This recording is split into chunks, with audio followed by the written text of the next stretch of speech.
Muchísimas gracias por la posibilidad de estar con ustedes.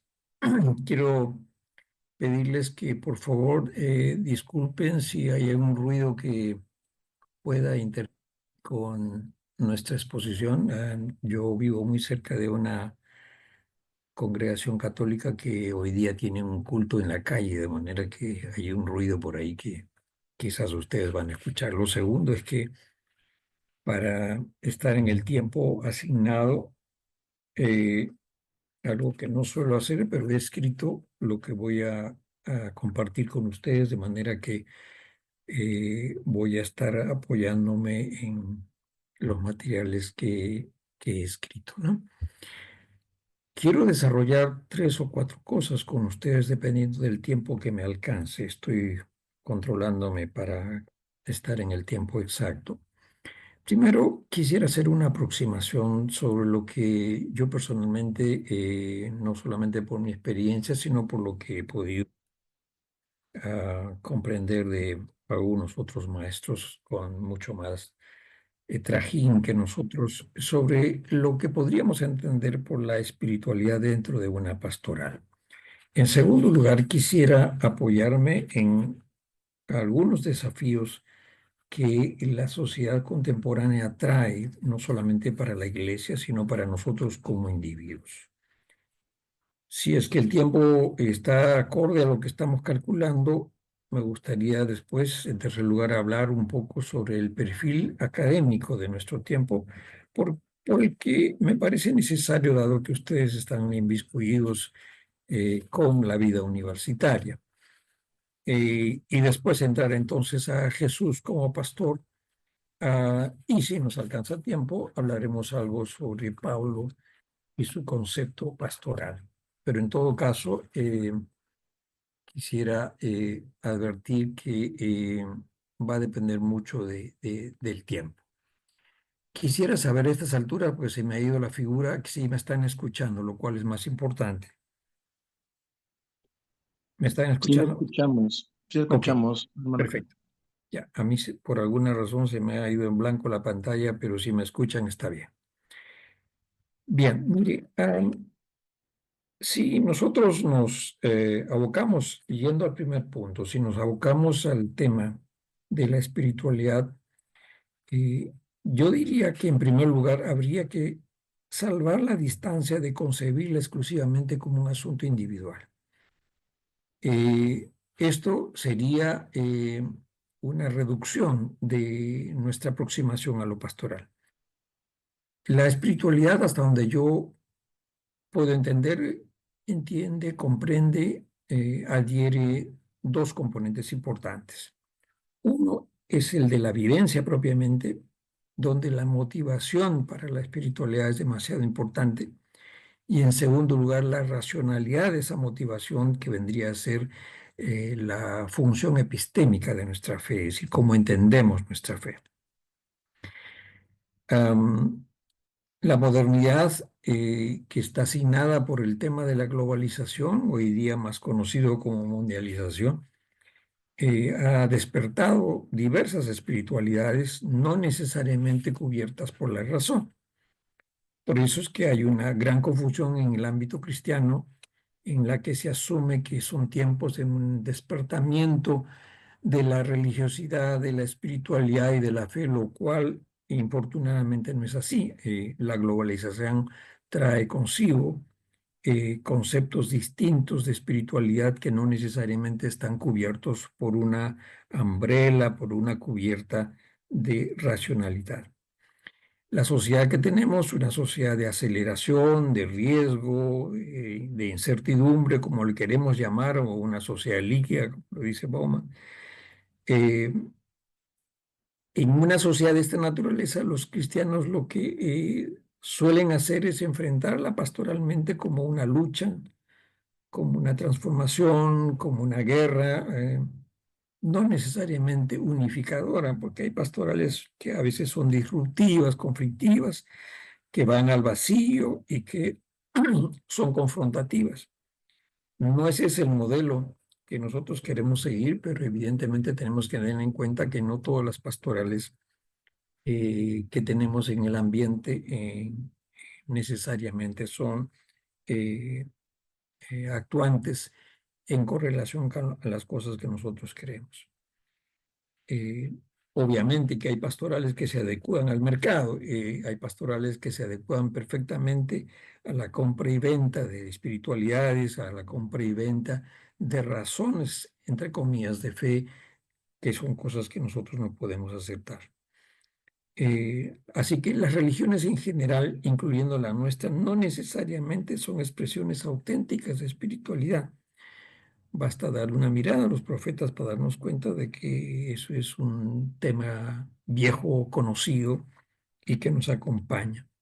Sin embargo, hay que respetar las cosmovisiones de todos, incluyendo las nuestras, incluyendo las que están dentro del seno cristiano, en sus variantes ortodoxas, en sus variantes católicas, en sus variantes protestantes, y dentro de las variantes protestantes las muchas configuraciones que nosotros tenemos y que ustedes lo conocen.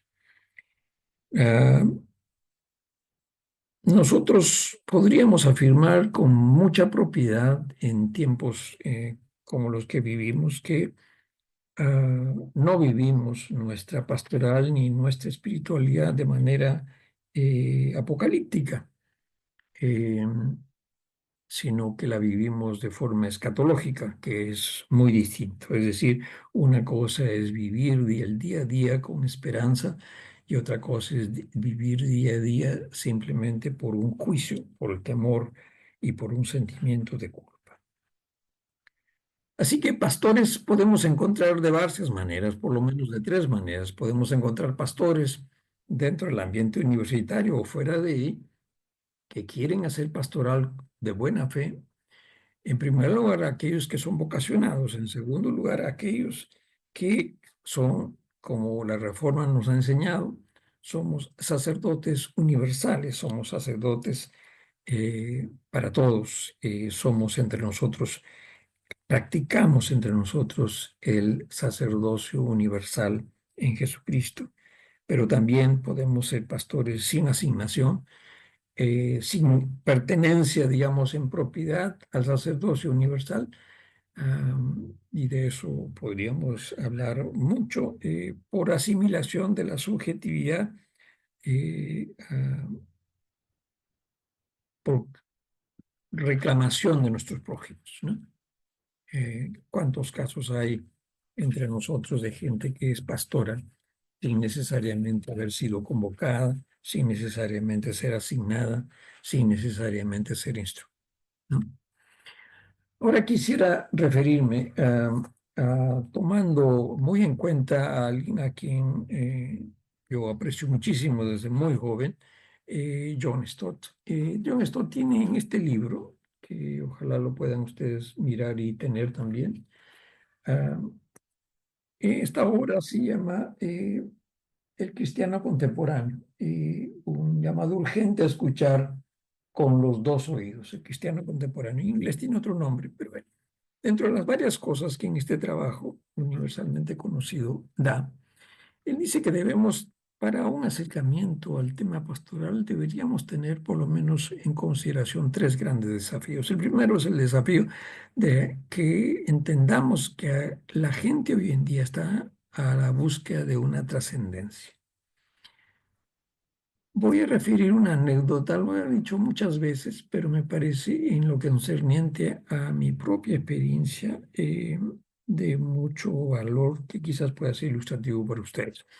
Hace muchos años, cuando yo era estudiante, estaba en Arequipa y teníamos una reunión muy urgente en la Avenida Las Mercedes, la cuadra 5, me parece que es el local donde se reunía el grupo universitario.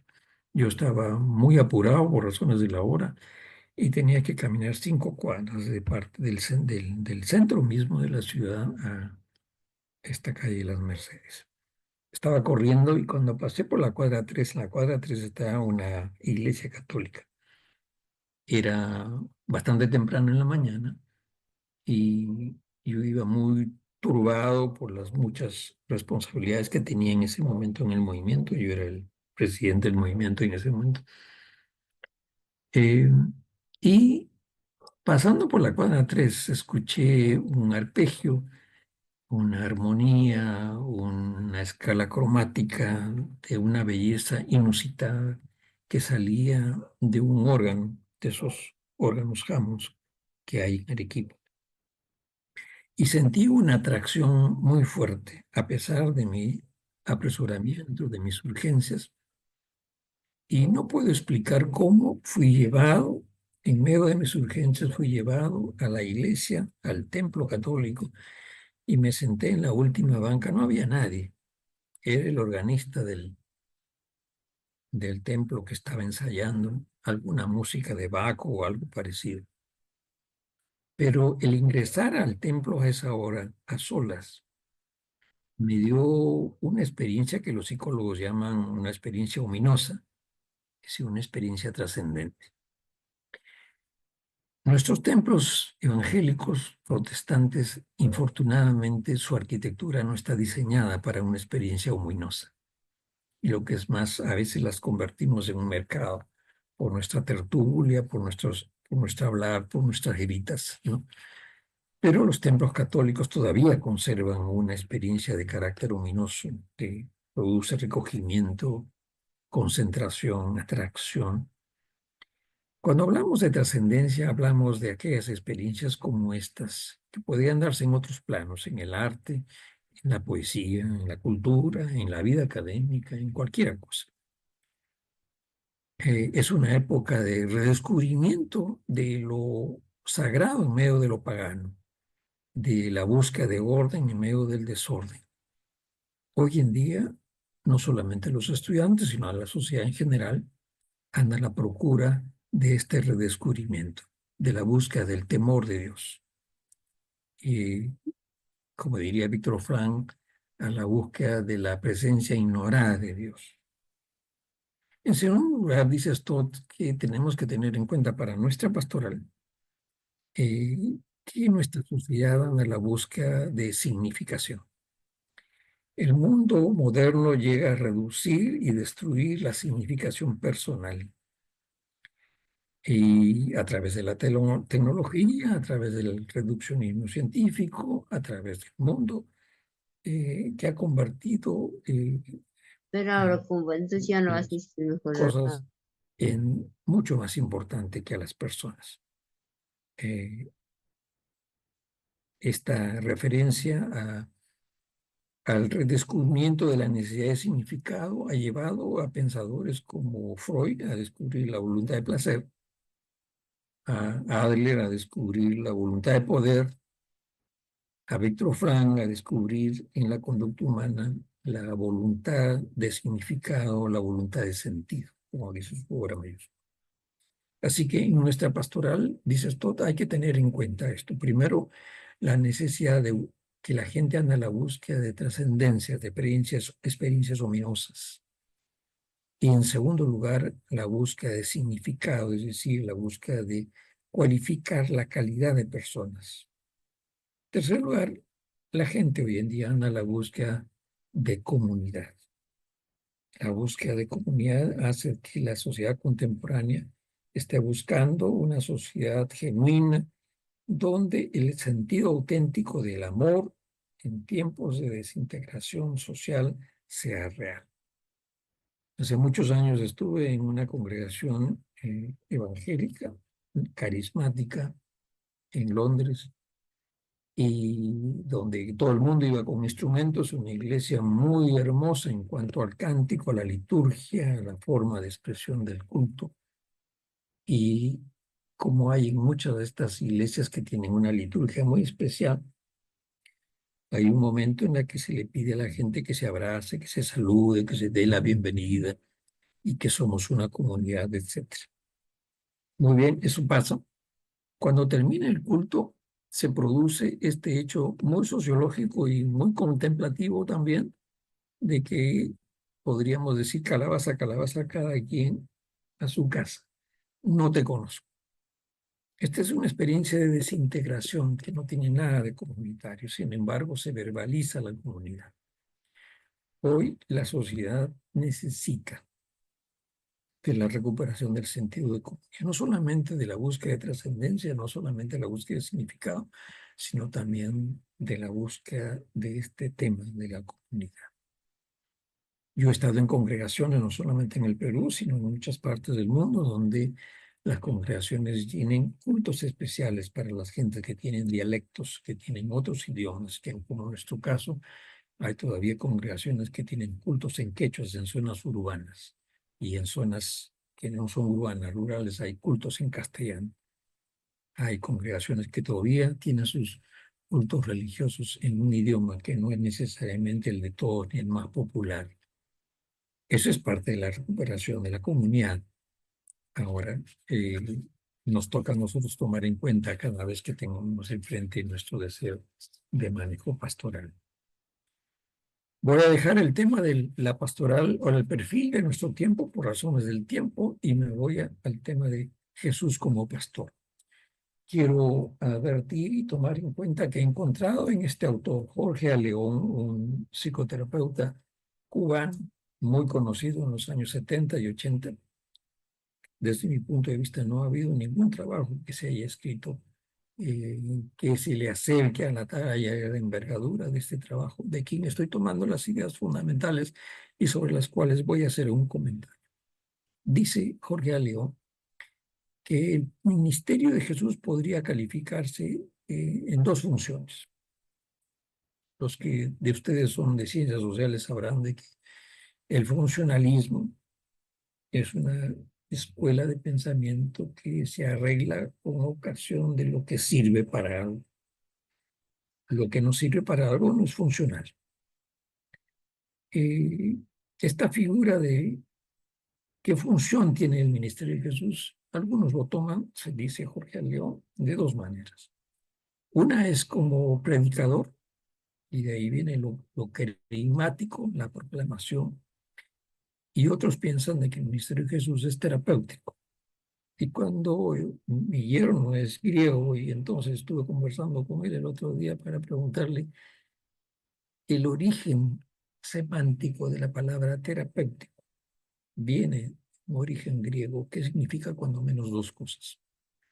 Uno de ellos es significado de cuidar y en segundo lugar de sanar, es decir, no solamente de vendar la herida, sino acompañar hasta la sanación completa de la herida.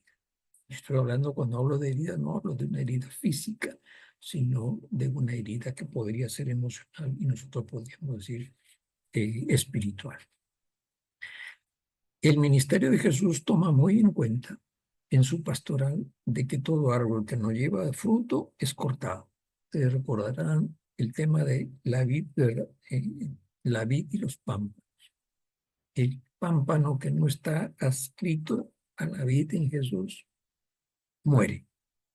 Así que en la advertencia de Juan el Bautista está, ¿no es cierto? Todo árbol que no da fruto va a ser cortado. El concepto de llevar frutos es una caracterología muy fuerte dentro de la vida cristiana, así que no la podemos obviar nosotros. No hay nada con la que podamos reemplazar. Al mismo tiempo que es fuerte, dura, está el hecho de que el mismo Señor te dice que el labrador, con esperanza de recibir frutos, debe sembrar. ¿Cuáles son los principios básicos de la pastoral de Jesús en su acercamiento a las personas? Jorge León, de los muchos ejemplos que puede tomar del texto bíblico en la pastoral de Jesús, solamente toma dos y los trabaja a profundidad. ¿Recuerdan ustedes el encuentro de Jesús y la gente que acusaba a la mujer adúltera? No voy a repetir el pasaje porque entiendo que ustedes deben saber eso. Recuerdan que Jesús, habiendo la gente pescado a la adúltera, ¿no es cierto?, infragante, la sanción que le venía debería ser muerta a pedradas.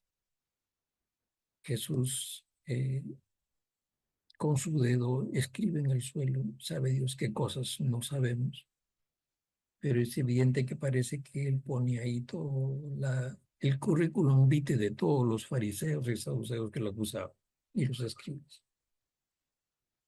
Esa historia ustedes los conocen. Una cosa que me sorprende a mí en la aproximación de Jorge León es que dice, en primer lugar, la pastoral de Jesús toma como principio el hecho de tener dominio propio. La blanda respuesta quita la ira, mas la palabra áspera hace subir el furor. Eso está en Proverbios. Y Jesús tenía conocimiento de eso. Él, cuando vio esta situación de la mujer adúltera, no se enojó. Esto está en el texto de Juan. No se enojó. Lo que le produjo en él es más bien tristeza. Pero la importancia de la comunicación, mejor dicho, la importancia de la pastoral de Jesús en el caso de la mujer adulta que empieza con el tema del silencio, de la auténtica comunicación a través del silencio en su encuentro con la mujer adulta. Podría ser paradójico que cuando estemos hablando de pastoral estemos hablando de la importancia del silencio. Esto es una de las personas a quien yo le tomé muy en serio la figura de por qué es que Dios en su consentimiento, en su predeterminación, nos ha dado dos orejas y una sola boca. Y dice Stott que eso es porque Él quiere que escuchemos más y que hablemos menos. Un acercamiento pastoral tomando los principios de Jesús, en primer lugar empieza con el silencio. Uno, en el lugar de él, probablemente lo que hubiera dicho es reclamar sus derechos y sus derechos humanos, o reclamar, pues, yo, los reglamentos, o reclamar la conducta de ellos, o de los que lo acusaban. Pero Jesús se cayó, se inclinó, escribió. Y después Jesús pregunta, ¿y dónde están los que te acusan? Recuerdan ustedes ese pasaje. En segundo lugar, un principio de la acción pastoral de Jesús es el perdón. En propiedad, y eso me sorprende otra vez de este autor, es que dice que la mujer adúltera está en un nivel superior que los escribas y los fariseos, porque mientras ella reconoce su falta, no justifica su culpa. La mujer espera porque está necesitada de ayuda y está arrepentida. Por eso el Señor la perdona. Nosotros tenemos que aprender a perdonar. Los prejuicios nuestros en la aproximación pastoral a quien nosotros queremos acompañar muchas veces nos llevan a emitir juicios anticipados y a ponernos en la posesión de maestros con quienes están en sufrimiento. El tema del perdón es tan importante que si ustedes se dan cuenta, en la oración maestra, en el Padre Nuestro, ustedes recordarán, lo habrán estudiado muchas veces en la oración maestra, en la segunda parte de la oración, Jesús habla de la necesidad del pan, la necesidad del perdón y la necesidad de la liberación del mal. Eh, yo he escrito mucho de esto y he hablado bastante en muchas conferencias de diversa naturaleza de la necesidad del perdón. Nosotros somos una sociedad que no sabe perdonar y nosotros como cristianos mucho peor.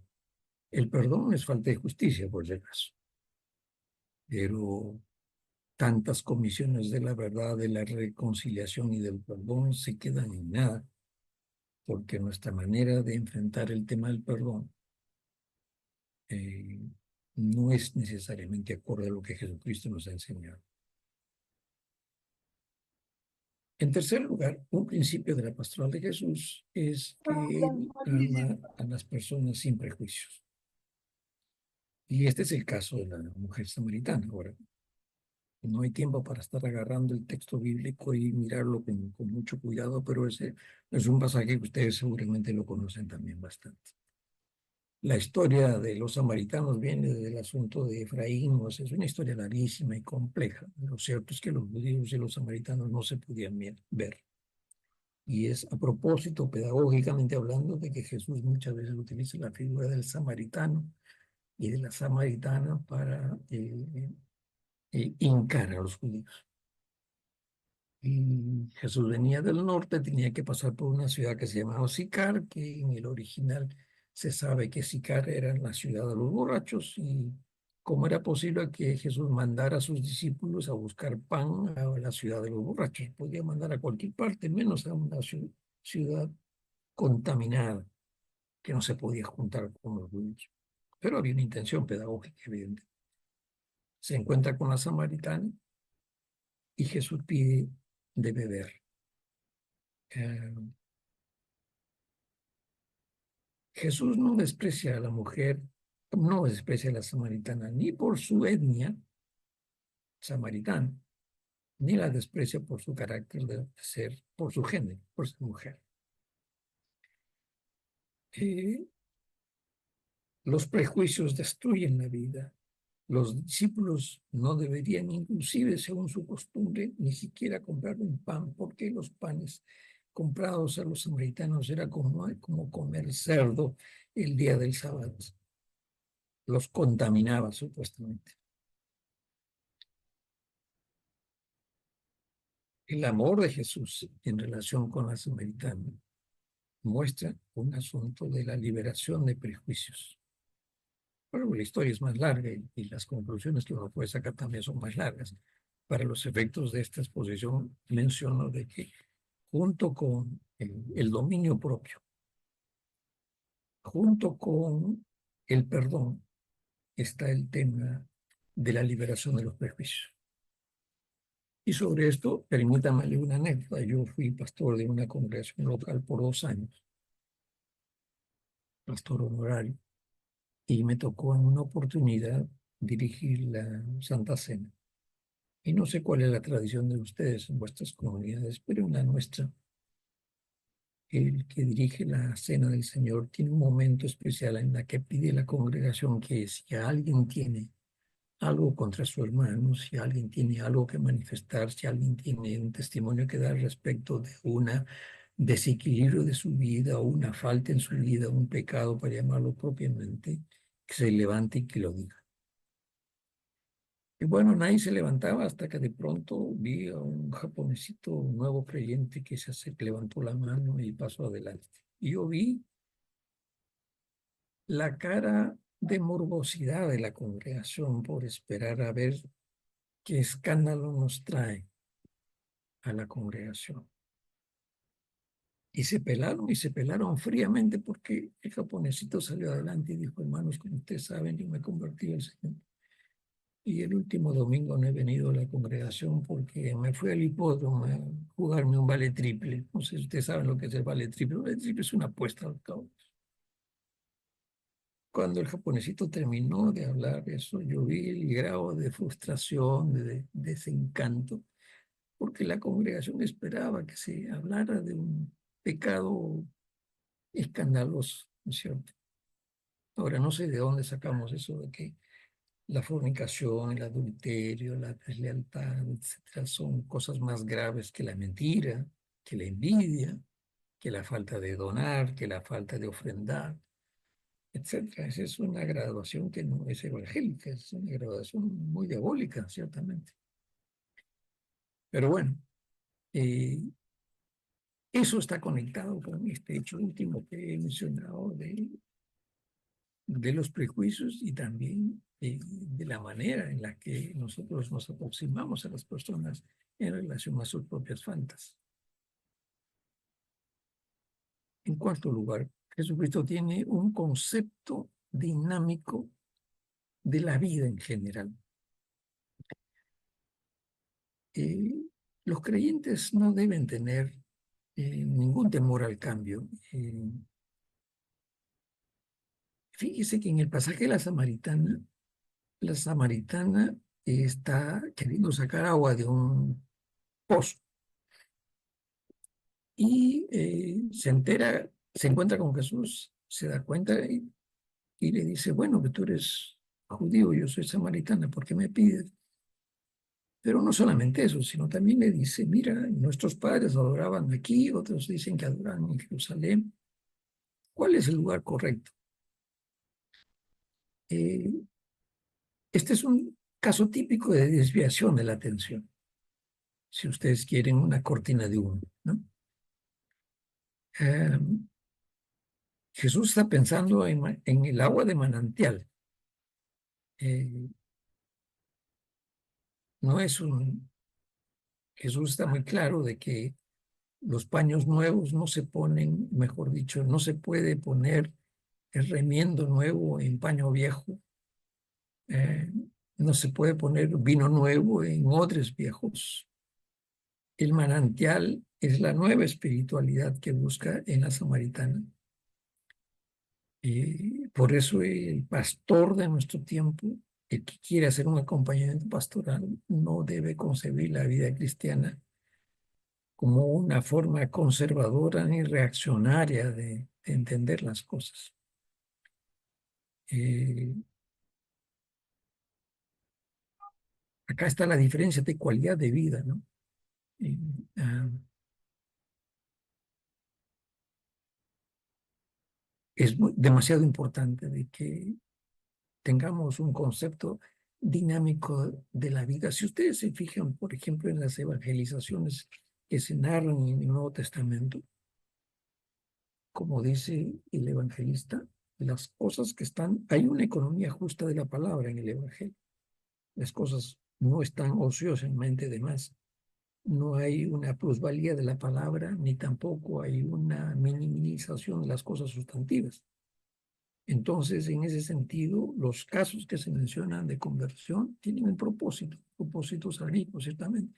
Lo que conversa Jesús con Zaqueo no es lo mismo que conversa con Nicodemo, ni lo que conversa con Nicodemo es lo mismo que conversa con Pablo, y mucho menos es igual a la conversación con Nicodemo, o lo está con el centurión.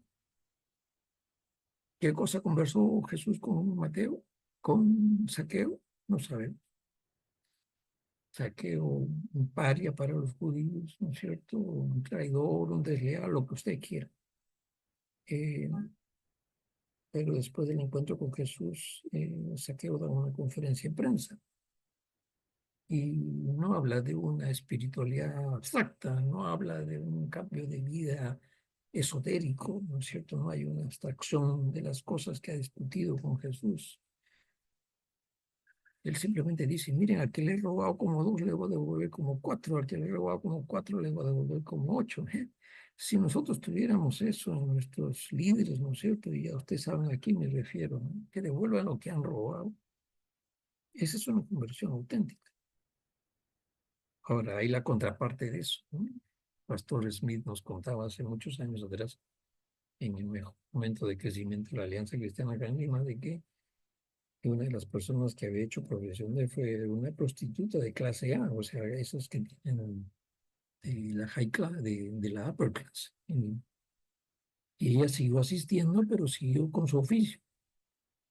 Y cuando le reclamaron el asunto, la otra dijo, la persona esta dijo, ah, bueno, yo no entendí eso. Yo pensé que si la iglesia me va a dar los mismos ingresos que a mi vida pública, entonces continúo, si no, me voy. O sea, Saqueo entendió perfectamente lo que significaba un encuentro con Jesús. Esta persona, por lo visto, no lo entendió, porque seguramente el discurso que escuchó no era exactamente claro.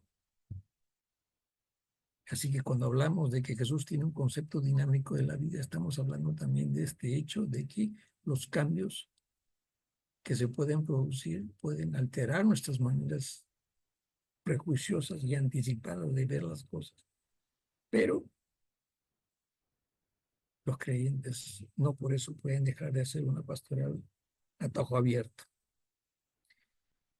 En quinto lugar, la fe y la conducta.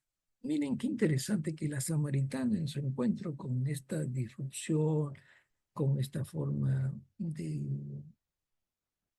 empañar la conversación con Jesús porque sabía su falta, tenía varios maridos, como ustedes saben. Eh, a la samaritana su problema mayor era la vida fácil. Para ella la teología era más importante. ¿Dónde adoraremos? ¿No es cierto? Adoramos de pie, de rodillas, inclinados en este monte, en el otro monte, en esta denominación, en la otra denominación. Y a veces ese es un tema que nosotros encontramos en la pastoral también. La fe y la conducta a veces lleva a un entendimiento de que preferimos las aguas estancadas a las aguas de manantial, que son constantes. El problema no es que eh, la gente haya dejado de creer en Dios. El problema ha dejado de creer. El problema de nuestra gente hoy en día es que han dejado de creer en las instituciones cristianas. Um, Nicolás Berdyaev escribió un libro hace muchos años sobre la dignidad del cristianismo y la indignidad de los cristianos. Eso sigue siendo vigente. Nosotros somos los que degradamos el Evangelio muchas veces y nuestras instituciones ni qué hablar. Yo no sé qué cosa es lo que ustedes piensan ideológicamente. Nosotros no deberíamos pelearnos por nuestras concepciones distintas ideológicamente, pero lo que está sucediendo en Norteamérica hoy en día es terriblemente satánico. Eh, es una afrenta al Evangelio lo que está sucediendo ahí. Y aquí los creyentes no se dan cuenta todavía de eso en su gran mayoría, ¿no? Eh, en fin, ese es otro tema que podríamos hablar en otro momento. Finalmente, estoy para repetirles lo que venimos diciendo, ¿no es cierto? Y en Jesús uno encuentra ciertos principios en su acercamiento pastoral. Estamos mencionando de que Él tiene dominio propio, que Él perdona, que Él es una persona que ama sin prejuicios.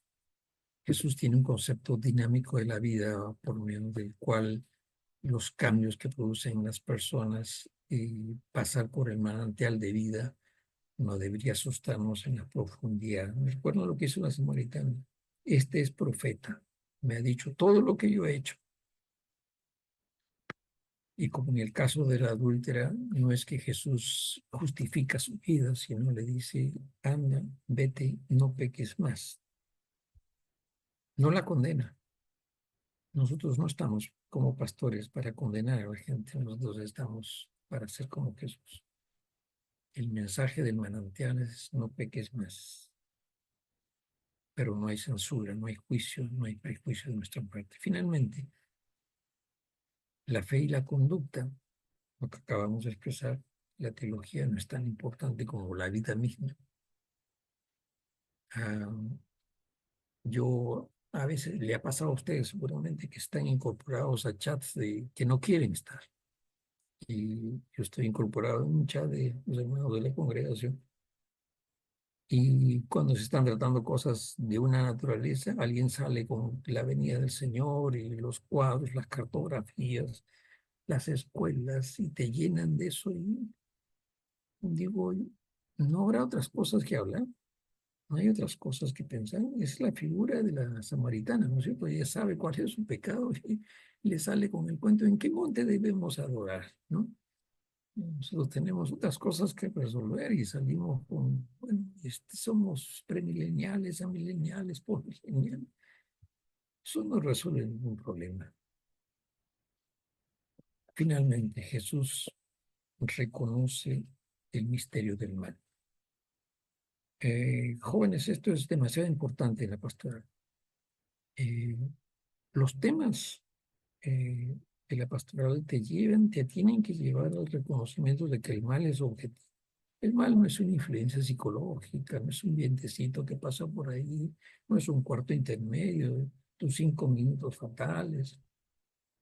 El mal es objetivo. Llámenle Luzbel, llámenle Satanás, llámenle diablo, llámenle como sea, ¿cierto? Llámenle Leviatán, en fin, Gog, Magog, lo que quieran. El reconocimiento es de que el mal es objetivo.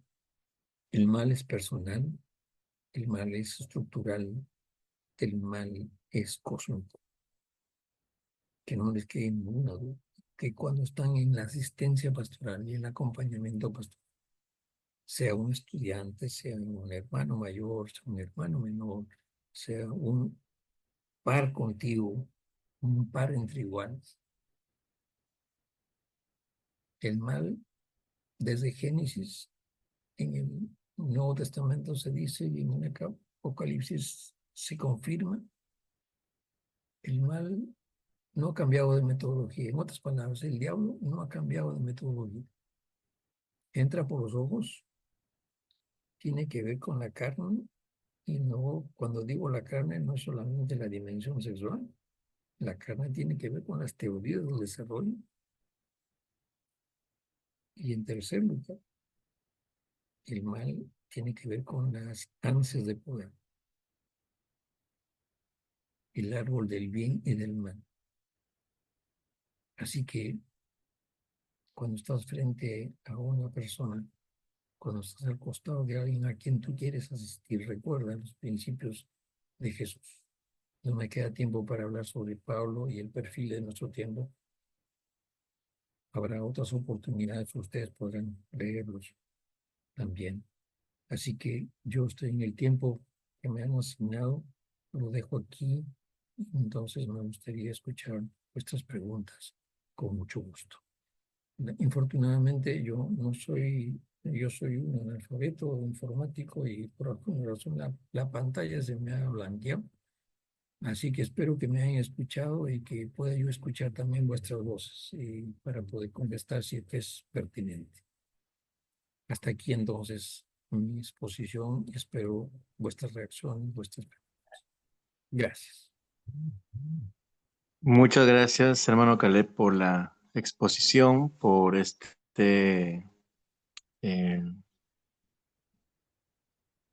pues este resumen que nos ha mencionado sobre el tema pastoral, eh, desde la perspectiva de los desafíos que se tiene, desde el modelo de Jesús que nos ha ilustrado a partir del pasaje de la Samaritana, ¿no? Cómo Jesús actúa y ha sido de mucha interés para todos. Bueno, yo tengo algunas preguntas, pero lo voy a dejar al final. No sé si alguno de ustedes tiene alguna pregunta sobre lo que ha expuesto nuestro hermano para darles lugar por ahí. Estamos conectados 22 personas, entre obreros y líderes de AGU, de diferentes lugares. Así que doy lugar a cada uno de ustedes. Si alguien tiene una pregunta, puede levantar la mano para darle en ese orden. ¿Alguien tiene una pregunta? Te he escuchado un poco entrecortado. Lo que te estoy entendiendo es que tú quisieras referencia de los libros que he mencionado. Eso. Sí, una referencia un poquito más y algún otro material para ayudar. Mira, yo recomiendo de todo corazón este libro. No he hecho referencia porque el tiempo ya no me da. Jesús como terapeuta de Ansel Grum, es un católico, un sacerdote Ajá. católico, pero tiene un análisis muy interesante de Jesús como terapeuta utilizando las parábolas, ¿no? Y yo creo que a todos ustedes que están interesados y tienen esta función de acompañar a los estudiantes, no solamente aprenderían cómo manejar las parábolas, sino también cómo utilizar las parábolas en la vida cotidiana para acompañar a los estudiantes. Ahora, me quedo preocupado porque que tú has hecho la invitación para que los colegas hagan la pregunta. Yo no sé cómo van a acompañar a la gente sin preguntas, por favor. O no me han entendido nada o está tan claro que no necesitan preguntar, o sea, y ustedes son estudiantes universitarios, por favor. A mí me hubiera encantado hablar sobre el perfil académico de nuestro tiempo y una de las cosas que realmente preocupa sobremanera es que la reacción, digamos, no, ustedes confirman que el momento que se está viviendo es simplemente de escucha y no de participación, porque no creo que no tengan preguntas, es decir, ni a estas alturas están como para decir que son tímidos, por favor.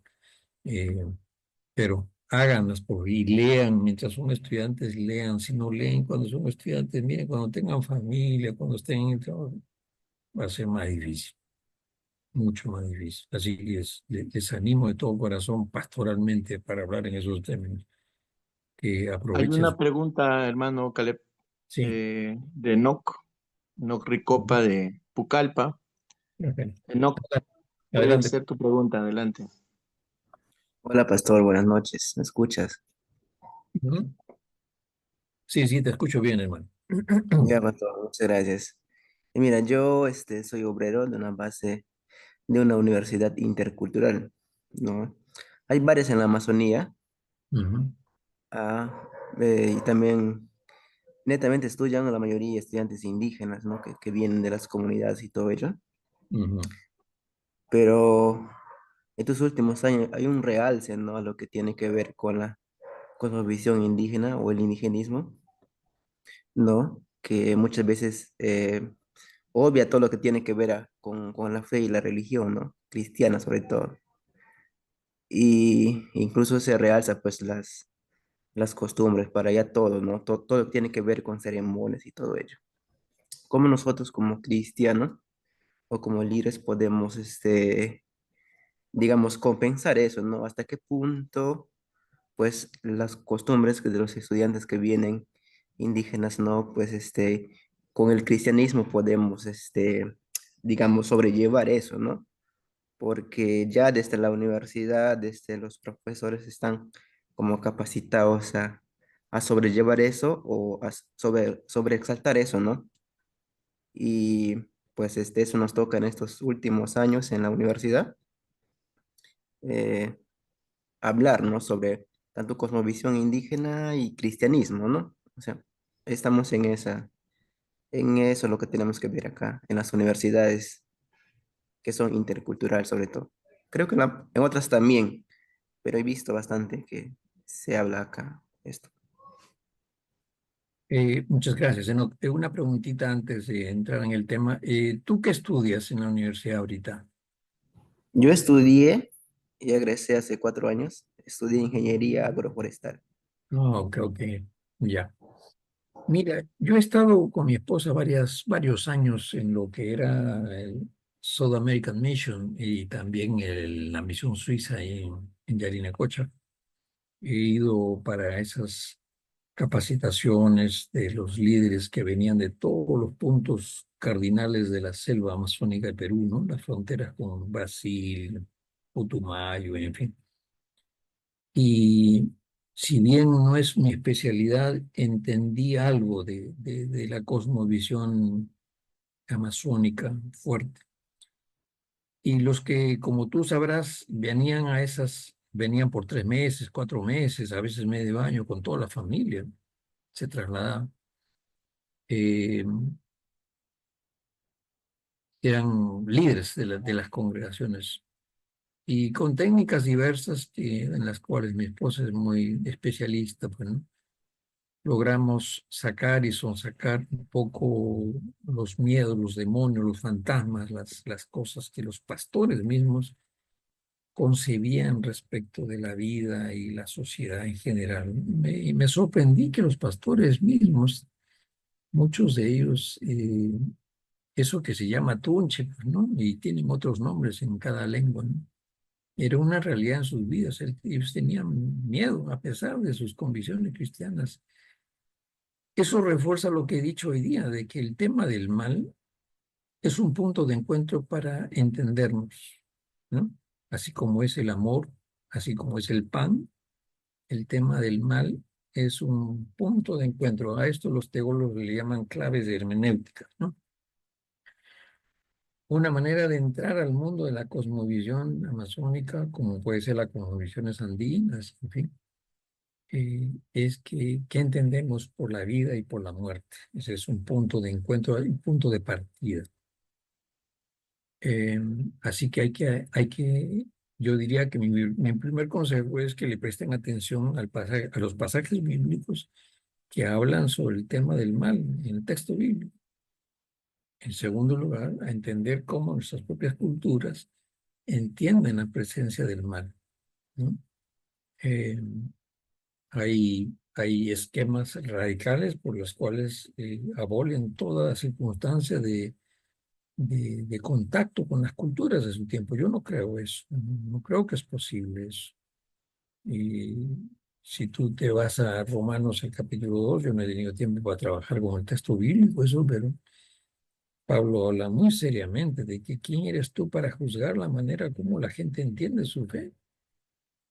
Inexcusable, hombre, tú en las cosas que tú emites un juicio de valor, caes en eso mismo de otra manera. Así que hay que tener mucho respeto por estas maneras de comprensión. No estoy diciendo de que seamos condescendientes con aquellas cosas que definitivamente están claras en la Biblia. Hay muchas cosas que nosotros necesitamos entender y rescatar de las culturas de nuestro pueblo.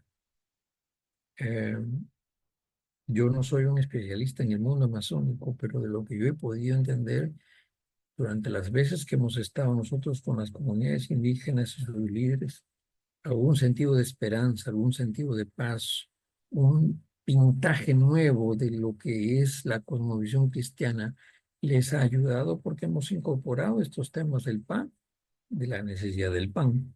Y no solamente del pan vive el hombre, pero del pan también, de la necesidad del perdón y del perdón en el mundo amazónico. El tema del perdón es bravazo, ¿no? Ese es un tema para comprender las culturas, ¿no es cierto? Las culturas entre sí no se pasan, entonces eso hay que entenderlo. Y el tema del perdón es demasiado. Hay un libro famoso que se llama, cuando yo he dirigido Visión Mundial por muchos años, recibía gringos a cada rato. Y una vez me cansé, me fastidié y a una congregación grande que tiene como 10.000, 15.000 miembros en los Estados Unidos, les dije, miren, ¿sabe qué? Yo no, explicarles más no puedo. Léanse este libro. Y les mandé a leer un libro de un tal Robertson que se llama El Hijo de Paz. En El Hijo de Paz, fíjate, y con esto termino para referencia tuya, hermano. Y yo te sugiero que te busques ese libro también, para si te interesa el mundo de la selva y cómo dar un testimonio auténtico, ese libro te puede ayudar. El Hijo de Paz es la historia de un misionero joven médico que con su esposa decide irse a un lugar a Guinea-Bissau, un pueblo de esos totalmente antropófago, la tribu de los Shawes. Y entonces van en su avioneta y hacen vida ahí, los indígenas se esconden, pero ven a un hombre blanco que baja al río y se echa algo a la cabeza y sale espuma blanca, eh, cocina sus cosas con un aparato que se prende y entonces piensan que es un dios. Eh, pasan los años y el gringo, estoy acortando groseramente la historia, pasan los años y el gringo no está ahí para hacer antropología, el gringo está ahí porque quiere hacer misión, quiere que evangelizar a los nativos. Y no se convierte en uno solo. Y lo curioso de la historia es que cuando él logra juntarlos a duras penas después de 1 año, 2 años, les cuenta la historia de Jesús y cómo fue traicionado por sus discípulos de Judas. Ah, y cuando él hace una historia larga que empezaba desde Abraham, ¿no es cierto? Pasa por los profetas, llega al Nuevo Testamento y habla de Jesús, su discípulo, y señala quién eran sus discípulos, y entonces dramatiza la presencia de Judas, ¿no es cierto? Y cuando Judas lo engaña, lo vende, los nativos aplauden y se despiertan y dicen, ah, ese es nuestro héroe. Y el misionero dice, ¿cómo diablos? Yo estoy hablando de Jesús y resulta que a estos Judas es su héroe. Y entonces, ¿qué pasaba? Que en esa cultura la tradición era el valor más importante. Y el misionero había estado años ahí y no se había percatado de eso. ¿Y cómo lo entendió después? Dice, él ya cansado de que no tenía ningún resultado, decide salir de largarse. Y cuando se está yendo, ve que un nativo está corriendo con un bebé en los brazos. Pensando que estaba mal, le dice, ¿qué tiene el niño? No, este es un hijo de paz, le dice. ¿Y qué significaba eso? Que dos tribus antropófagas que habían ahí se mataban entre sí y se comían entre sí. Y la única forma de que la guerra parara es que uno agarrara a un bebé de una comunidad y lo cuidara, a un bebé de la otra comunidad y lo cuidara como si fuera suyo, y viceversa. Ese era el hijo de paz. Y él agarró, recién ahí se dio cuenta que ha debido empezar la predicación de su mensaje por ese lado, que Jesús es el Hijo de paz que ha venido a hacer la paz y la reconciliación entre nosotros. Como comprenderás, esto no es un camino fácil, no es ir a la universidad y decir, mira, te voy a enseñar interculturalmente cómo debes llegar. Tienes que tú mismo, primero, estar en esa tierra, incluirte dentro de ellos, averiguar cómo es su vida y después de estudiar cómo lo hizo Jesús, primero vio la realidad y después actuó. Nosotros tenemos que hacer eso. Nosotros queremos ir con nuestro folleto primero y después actuamos, ¿no es cierto? No es así. Bueno, me he extendido un poco, pero quería responder así a tu inquietud. El Hijo de Paz se llama el libro. Está escrito Muchas por, gracias. es una novela escrita por un tal Robertson. Estoy seguro que por ahí lo puedes encontrar. Ok, pastor, muchas gracias. Adelante con algún. Tenemos una pregunta más por parte de Arnold Ventura de Huancayo. Arnold, por favor. Buenas noches, Pastor. Bueno, Agradezco la oportunidad. La exposición estaba muy interesante. Y también mencionar, ¿no?, que esa novela que usted hace mención está disponible también en YouTube. Es un cortometraje que está desde los años 80. mire, Y para que lo puedan sacar provecho también es interesante. No está al 100% como está el libro, pero las partes más puntuales y esenciales están ahí. Tengo una pregunta sobre el acompañamiento pastoral, sobre eh, de qué manera el acompañamiento pastoral puede responder a las necesidades espirituales y emocionales de los seres humanos. ¿podrías ponerlo en otras palabras? ¿Podrías ya decirlo de otra manera, la misma pregunta, por favor? Porque no sé si estoy captando tu interés. Claro. Eh, ¿Cómo se puede adoptar el acompañamiento pastoral a las diferentes etapas de la vida de un creyente?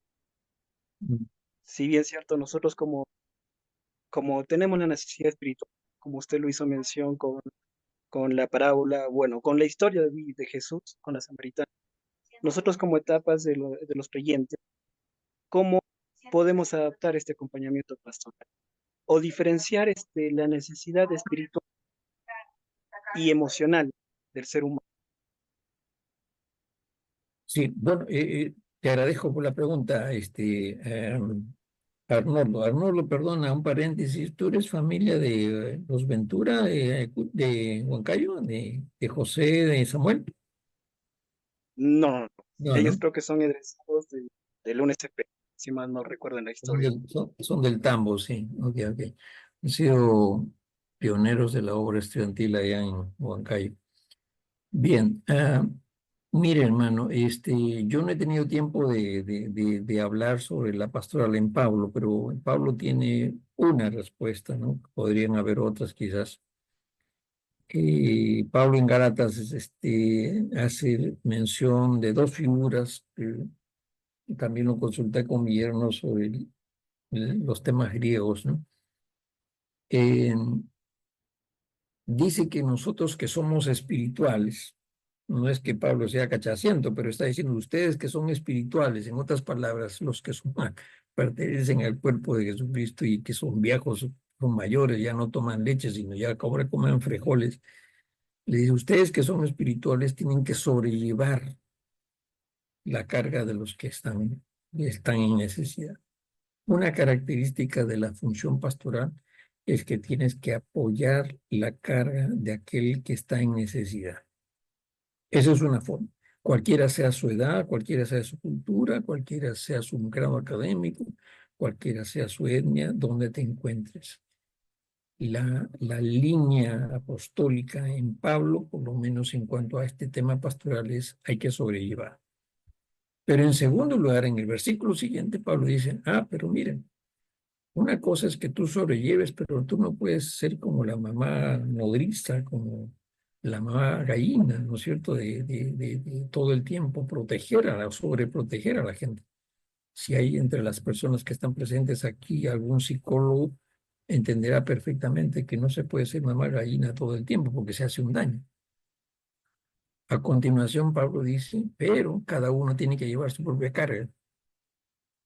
Entonces, cuando tú tienes un acercamiento pastoral, por un lado tienes la obligación espiritual de acompañar a aquel que está en necesidad, y después de que lo acompañas y le enseñas lo que significa la vida cristiana, lo tienes que dejar solo porque él solo tiene que cargar sus propias cosas, tiene que tener sus propias responsabilidades.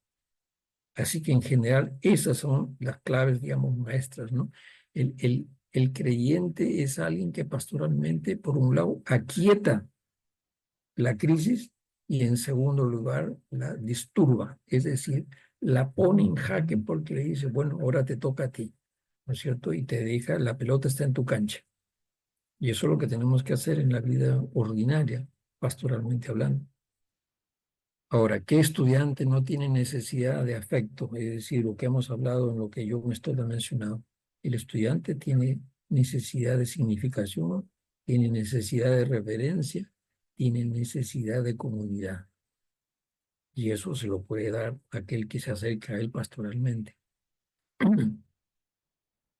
Yo diría que el paso primero, primario, sustantivo de todo aquel que quiere hacer una pastoral es escuchar, callarse, silencio. El silencio es demasiado importante. Nosotros no estamos acostumbrados a escuchar y muchas cosas se pueden ilustrar si solamente acompañas a las personas, si solamente escuchas a las personas. La gente necesita espacios acústicos en los cuales puedan descargar, necesitan espacios donde puedan ser tenidos como personas. Estamos en un mundo de riesgo, en una sociedad de la incertidumbre, en una sociedad líquida, llámenlo como ustedes quieran, donde se ha perdido el sentido de dignidad humana y los creyentes deberíamos estar dispuestos a eso. A mí me ofendió mucho hace muchos años cuando yo salía de una congregación muy famosa acá en Lima. No voy a mencionarlo, no ofender a los creyentes. Y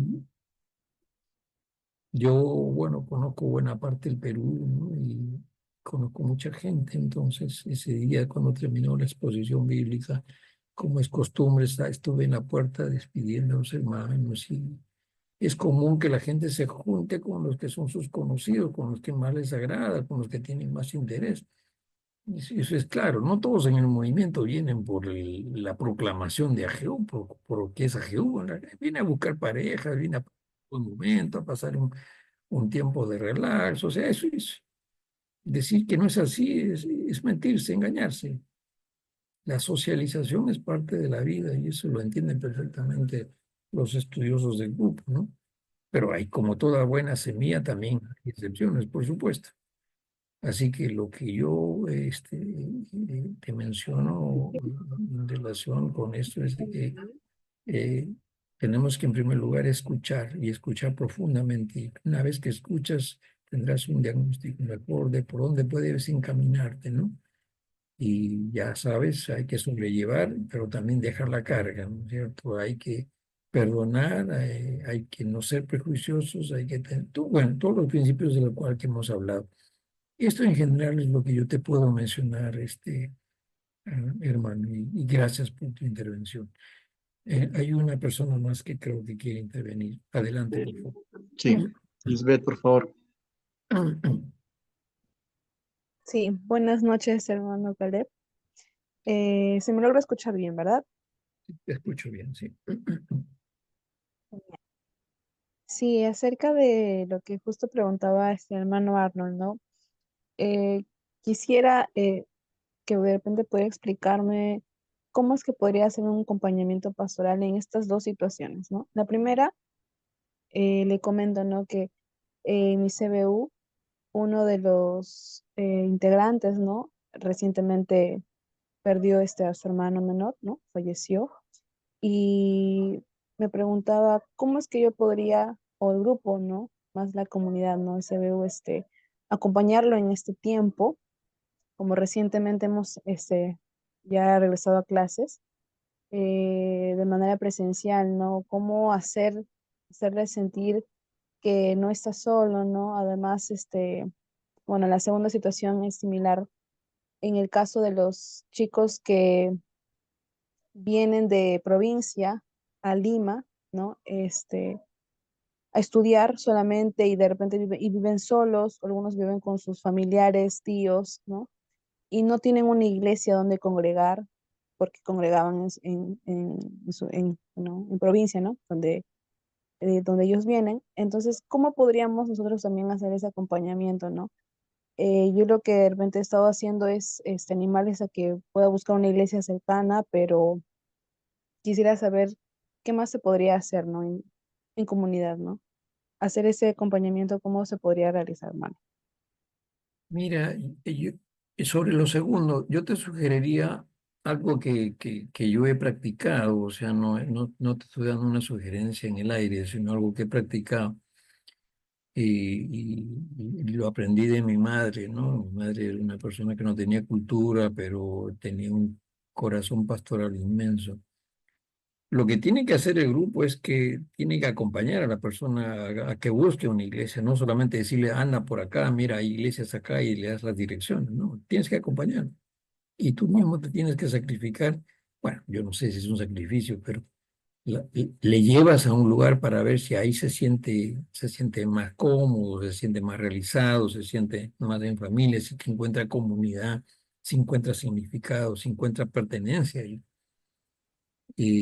Así que sobre eso no hay que conversar mucho ni discutir mucho. Por turnos, los miembros del grupo deberían llevarlo para empezar a su propia iglesia y aceptar que diga que si ese es el ambiente que le gusta o no le gusta. Eso es algo muy práctico. Pero por supuesto, si es alguien estudiante de una tradición pentecostal, una iglesia pentecostal será un hábitat más natural para él. Si es alguien de una iglesia presbiteriana, más racionales, qué sé yo, bueno, buscas una iglesia de esa naturaleza, ¿no es cierto?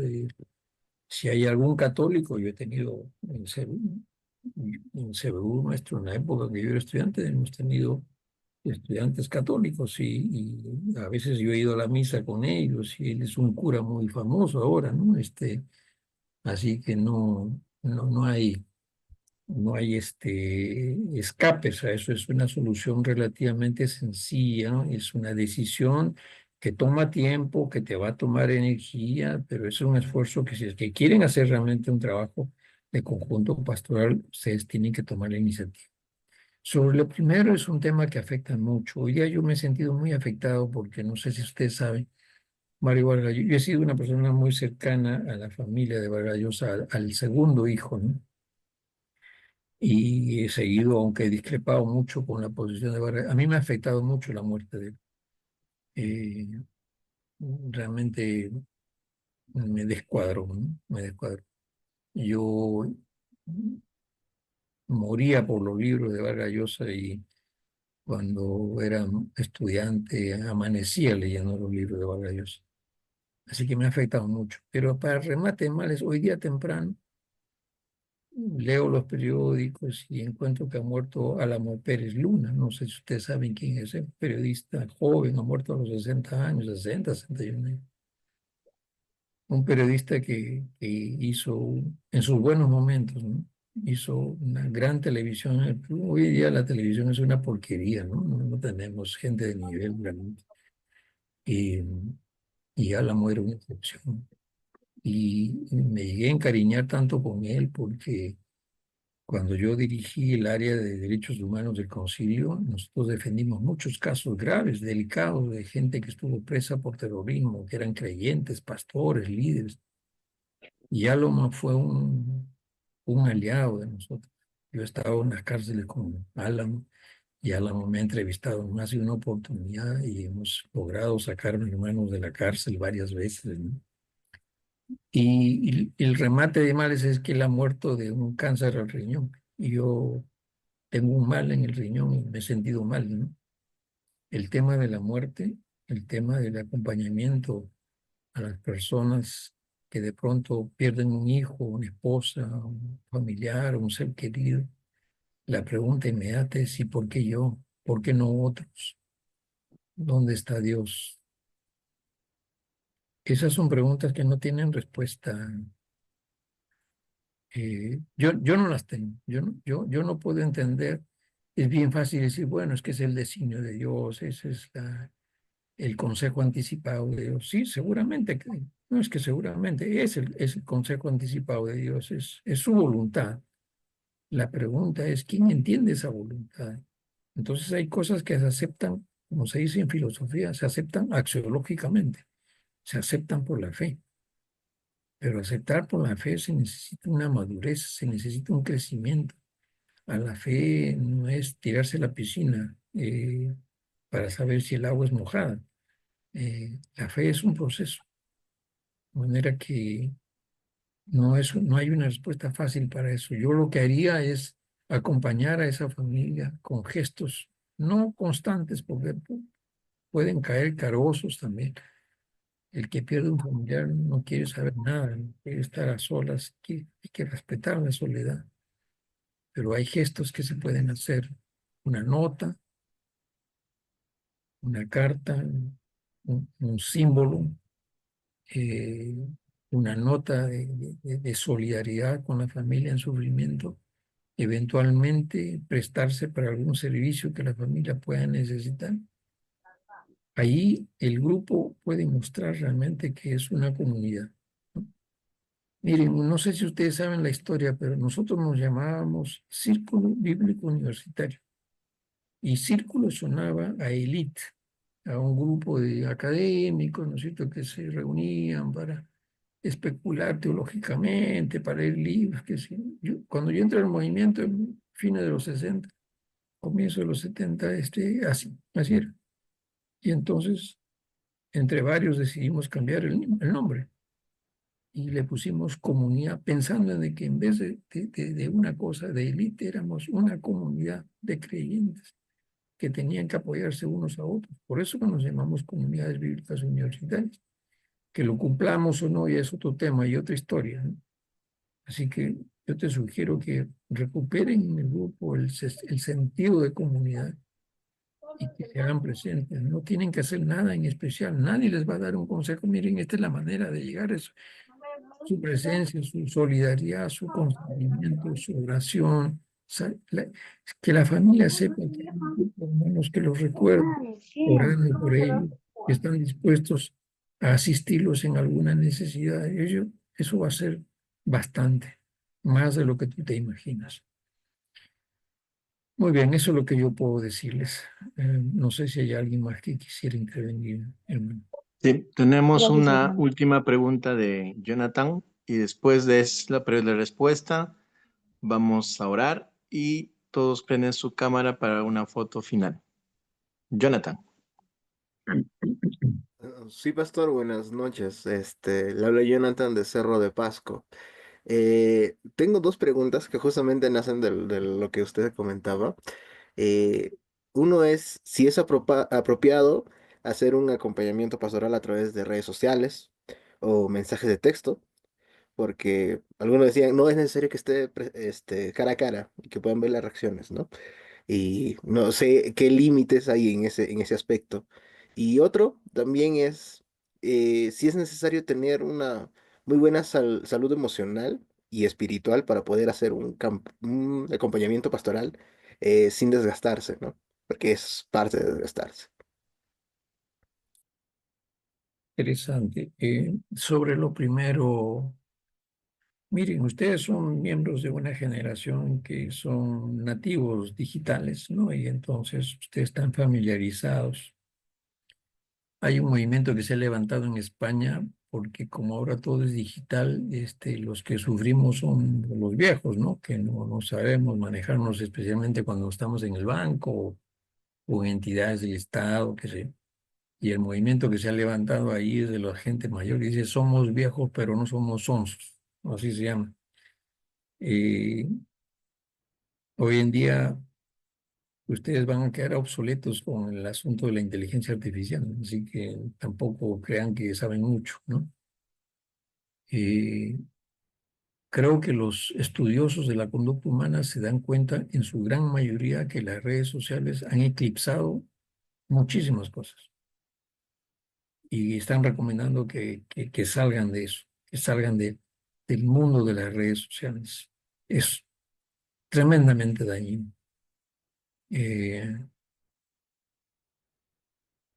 Y faltaría tiempo para hablar de las razones que van desde las cognitivas hasta las habilidades blandas, ¿no? O sea, cubre todo, las esferas del cerebro, hace mucho daño.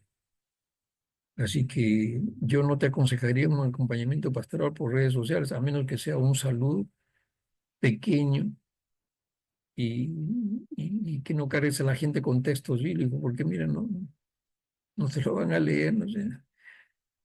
Yo recibo cantidades ahí y porque son hermanos los respeto, pero si yo pudiera bloquear eso, no lo recibiría porque es una repetición. Pues, esos que mandan saluditos cada día, ¿no?